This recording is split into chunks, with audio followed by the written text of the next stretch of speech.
The zombie tide are alive. Alabama has inside track to CFP after controversial penultimate rankings. The man is known as Legend for a reason. His legendary rants about Alabama football on the Paul Feinbaum Show.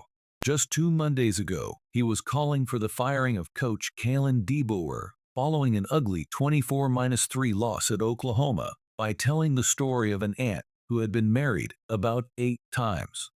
Her explanation for having many husbands? "You can't fix stupid," Legend said, "but you can divorce it." Legend was just getting started. "Man, I've never been so embarrassed in all my life," he continued, lamenting that Bama hadn't just lost 3 times this season, but that it was, in his opinion, out of the playoff chase.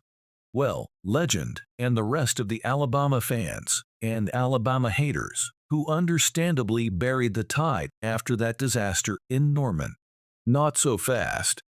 Call them the zombie Tide, or call it the reality of a 12-team playoff where somebody has to get in, or just credit the strength of some sex schedules, but it isn't completely over yet. In fact, it's looking pretty good. The College Football Playoff Committee ranked Alabama No. 11 on Tuesday night, which would make them the last at-large team in the playoff field. Opinions and rankings can change before Sunday's final decision, but with no games left to play by either the Crimson Tide or any of the other teams vying to sneak into the field, it should be smiles in Tuscaloosa. DeBoer's club is on the verge of pulling an Undertaker and springing back out of its coffin. There are still pratfalls, of course. No. 17 Clemson could still steal a bid by defeating No. 9 SMU in the ACC title game, which might cause the committee to keep SMU in the field anyway.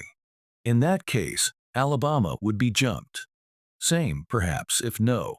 20 UNLV were to win the Mountain West and the committee stuck with No. 10 Boise State anyway.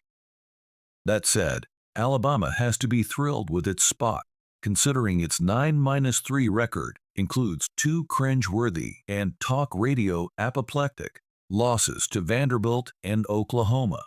On the flip side, the Tide benefit from a schedule heavy on quality victories. No.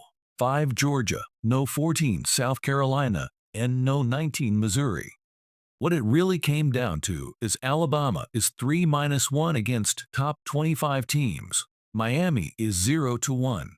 Committee Chair Ward Manuel said on ESPN. Alabama is 6-1 against teams over 500. Miami is 4-2. In evaluating their body of work, we felt Alabama got the edge over Miami.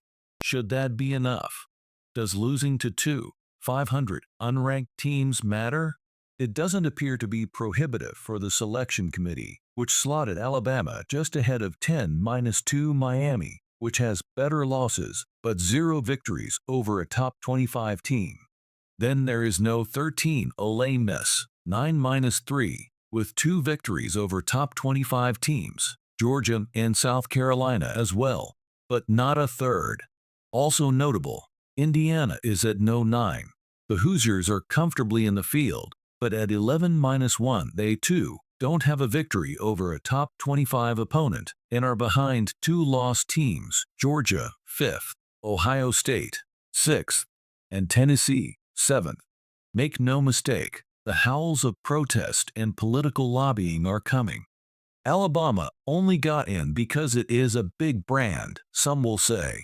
Alabama only got in for television ratings, others will suggest.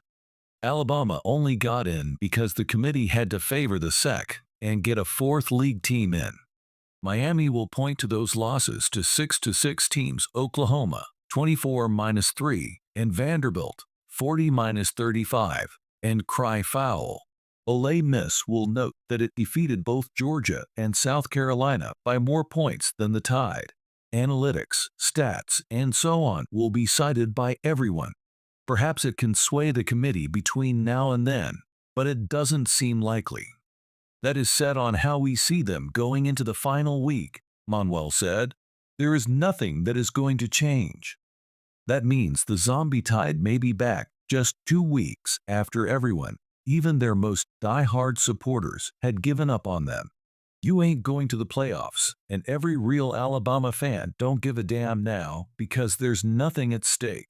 Legend railed back then, "We're about national championships at Alabama. I don't give a damn about beating some weak-ass Auburn team. It's about playoffs and championships." It's just pathetic. Alabama's fans buried them that day. Turns out they weren't dead though.